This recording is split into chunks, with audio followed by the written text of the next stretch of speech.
marcher à son rythme. S'il va lentement avec toi, va lentement avec lui. S'il décide que toi, tu vivras sa gloire à partir de 50 ans jusqu'à 80 ans, laisse-moi te dire, il va bien te garder. Mesdames et messieurs, frères et sœurs, vous qui nous rejoignez pour suivre l'émission Parole de sagesse et d'encouragement, bonjour. Que le Seigneur vous bénisse, vous qui avez accepté de donner de votre temps pour ce moment. Prions. Éternel, nous te recommandons ce temps. Tu veux encourager quelqu'un, tu veux transmettre ta sagesse, la sagesse dont à quelqu'un.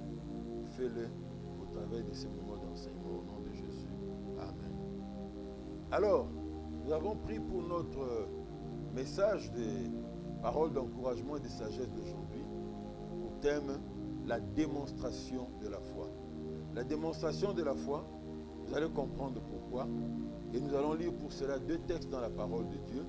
Marc chapitre 15, 42 à 46 et Jean 19, 38 à 42.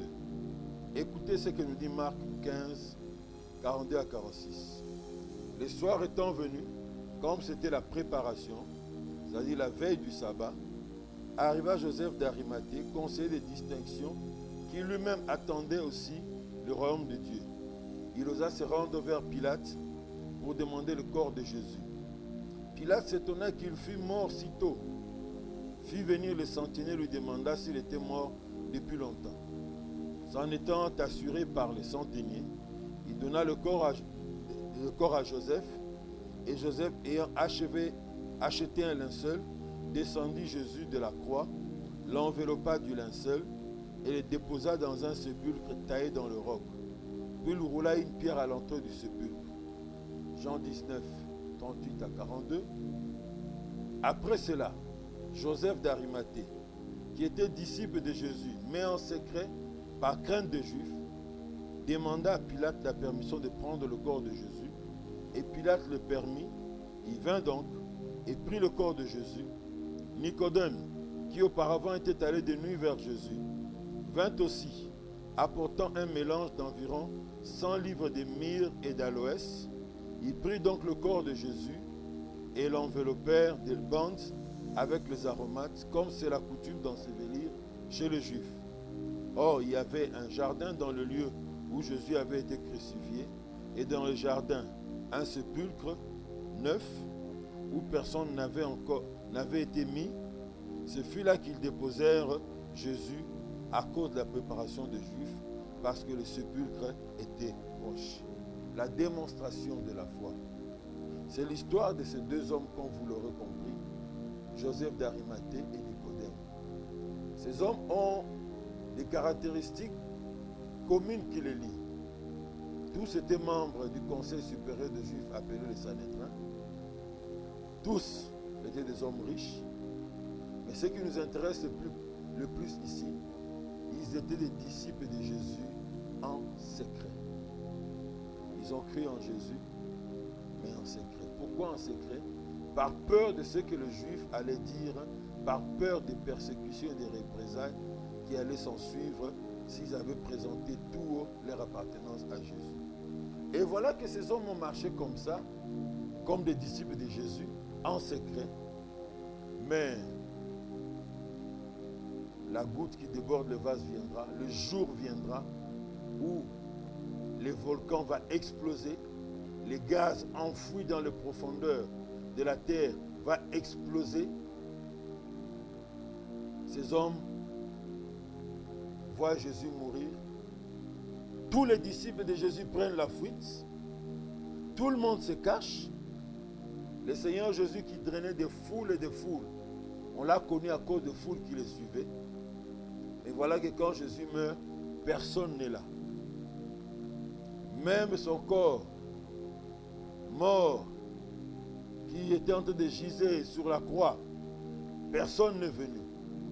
Mais ces deux hommes ont pris le courage de venir pour prendre le corps de Jésus, s'occuper du corps de Jésus, soigner le corps de Jésus et réserver au corps de Jésus un enterrement d'honneur. Voilà pourquoi nous parlons de la démonstration de la foi que nous pouvons constater dans la vie de ces deux hommes. Dans Marc chapitre 15, verset 43, nous l'avons lu en passant.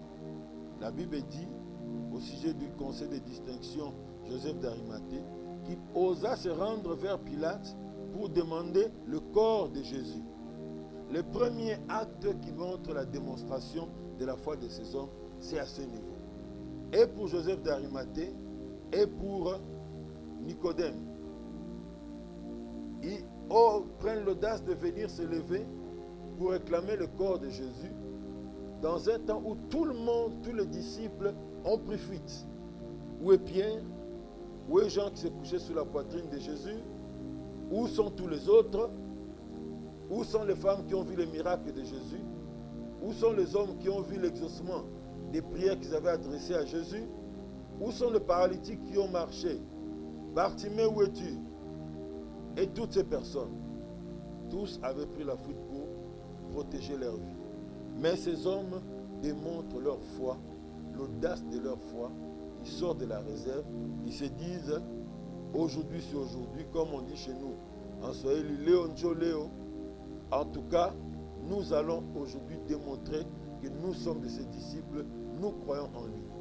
Et par là, ces hommes nous apprennent une chose, c'est que quand on marche avec Jésus, il y a un moment, il y a un jour où on doit sortir de sa cachette pour montrer ouvertement son appartenance à Jésus.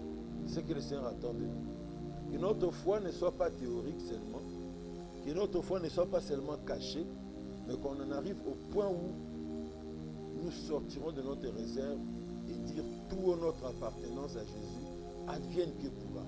Si on nous chassera du travail, on nous chasse pour Jésus. Si on va nous dire, l'oncle nous dira, je ne veux plus te prendre en charge comme tu fais partie de ceux qui croient en Jésus, qui t'abandonnent. Il n'y a personne qui s'est laissé tomber entre les mains de Jésus, qui a dit haut son appartenance à Jésus, qui a été rejeté par le monde, il n'a pas été recueilli par Dieu. Dieu te recueillera. Mais retenez pour ces hommes, ils ont eu cette audace de sortir de leur réserve, de leur cachette. Nicodème qui est allé chercher Jésus et écouter la bonne parole de Jésus en cachette, ce jour-là, il a pris l'audace de sortir. Joseph d'Arimathée aussi s'est dit, aujourd'hui je sors, je veux monter, j'appartiens à Jésus. Peu importe ce qui va s'en suivre, tout peu importe ce qui va en advenir. Dieu t'appelle de ne pas seulement avoir une foi théorique, une foi en cachette, mais de sortir, de démontrer ta foi pour lui publiquement, comme ces hommes. La deuxième vérité que ces hommes nous enseignent par leurs actes, ils ne sont pas sortis seulement pour montrer qu'ils appartenaient à Jésus, mais en plus de dire qu'ils appartenaient à Jésus, ils ont posé des actes. Votre foi pour Jésus doit être démontrée aussi par des actes. Ils aimaient Jésus durant la vie de Jésus. Ils ont manifesté leur amour pour Jésus en cachette. Mais quand Jésus meurt, ils viennent. Ils disent on va honorer le corps du Seigneur.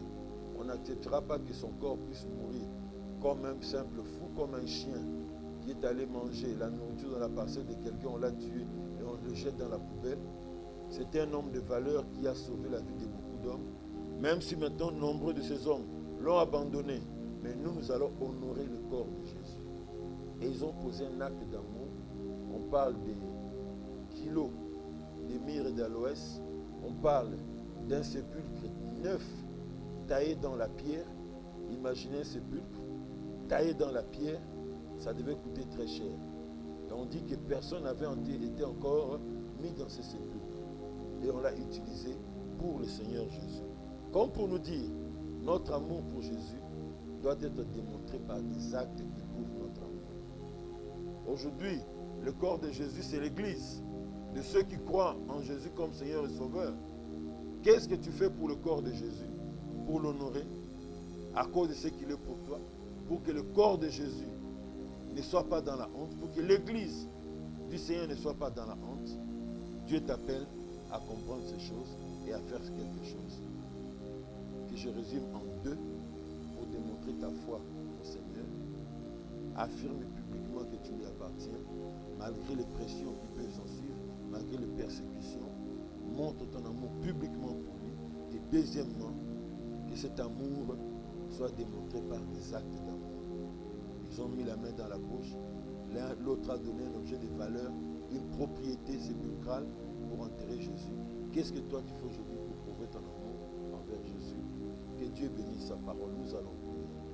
Seigneur éternel, je te recommande tous ceux qui ont suivi cette émission et qui ont été touchés par ces petits mots. Que cela entraîne la sagesse dans leur vie et que ces paroles les encouragent à décider, à s'engager pour toi. Au nom de Jésus, notre Seigneur et Sauveur. Amen. Que Dieu vous bénisse. À la prochaine émission.